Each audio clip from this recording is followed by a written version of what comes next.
Hoje falaremos sobre um dos episódios mais impactantes da história de Israel, a rebelião de Corá e os 250 príncipes que desafiaram Moisés e Arão. Exploraremos o significado do altar de incenso no tabernáculo, o orgulho que levou à queda de muitos e as lições que podemos aplicar em nossa caminhada com Deus. A palavra nos alerta: a soberba precede a ruína e a altivez do espírito precede a queda.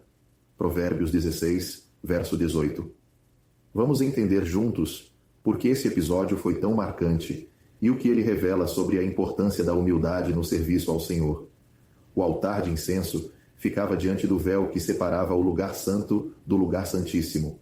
Êxodo 30, versos 1 a 10. Feito de madeira de acácia, revestida de ouro, media cerca de 45 centímetros de largura, 45 centímetros de comprimento e 90 centímetros de altura. Era usado exclusivamente para queimar incenso aromático, que subia continuamente como símbolo das orações e adoração do povo a Deus. Salmo 141, verso 2, e Apocalipse 5, verso 8. Espiritualmente, o altar de incenso aponta para o ministério intercessório do Senhor Jesus, que vive para interceder pelos crentes. Hebreus 7, verso 25. E para o privilégio dos crentes de oferecerem orações agradáveis a Deus por meio dele.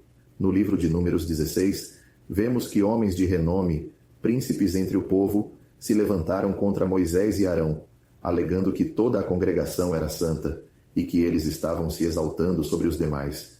Em resposta, Moisés caiu com o rosto em terra, sabendo que Deus trataria dessa rebelião. O julgamento foi severo.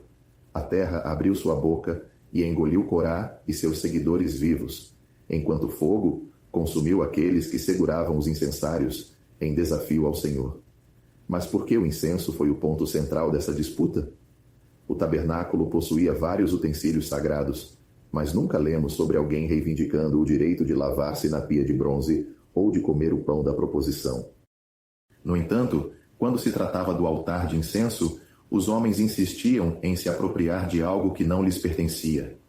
Nadab e Abiú, filhos de Arão, também foram consumidos pelo fogo ao oferecerem incenso estranho diante do Senhor. Levítico 10, versos 1 e 2. O rei Uzias, muitos anos depois, foi ferido com lepra quando tentou queimar incenso no templo, desobedecendo a ordem divina.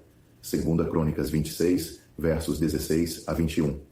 O padrão é claro: todos os que se aproximaram desse serviço de forma errada foram julgados imediatamente. O altar de incenso simboliza a intercessão e o serviço diante de Deus. Ele era aceso com brasas do altar do holocausto, onde o sacrifício era queimado.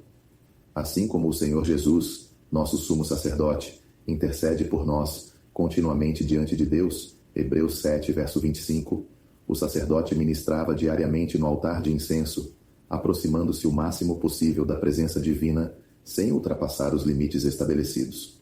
Esse privilégio não podia ser tomado levianamente. Muitos desejam servir a Deus, mas nem sempre da maneira correta. O orgulho e a busca por reconhecimento podem corromper até mesmo os ministérios mais nobres.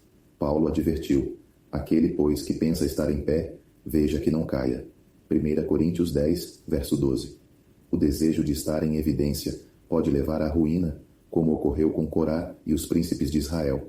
Por outro lado, o serviço humilde tem grande valor diante de Deus.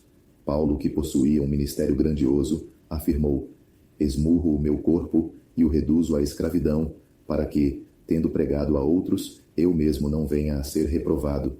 1 Coríntios 9, verso 27.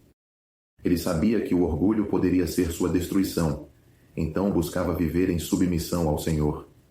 A verdadeira grandeza no reino de Deus não está em posições de destaque, mas em um coração submisso à vontade do Pai. Que essa lição do altar de incenso nos ensine a servir a Deus com humildade, sem buscar reconhecimento humano. Que o Senhor continue a levantar servos fiéis, mas que cada um de nós aprenda a se mover com temor e reverência diante dele.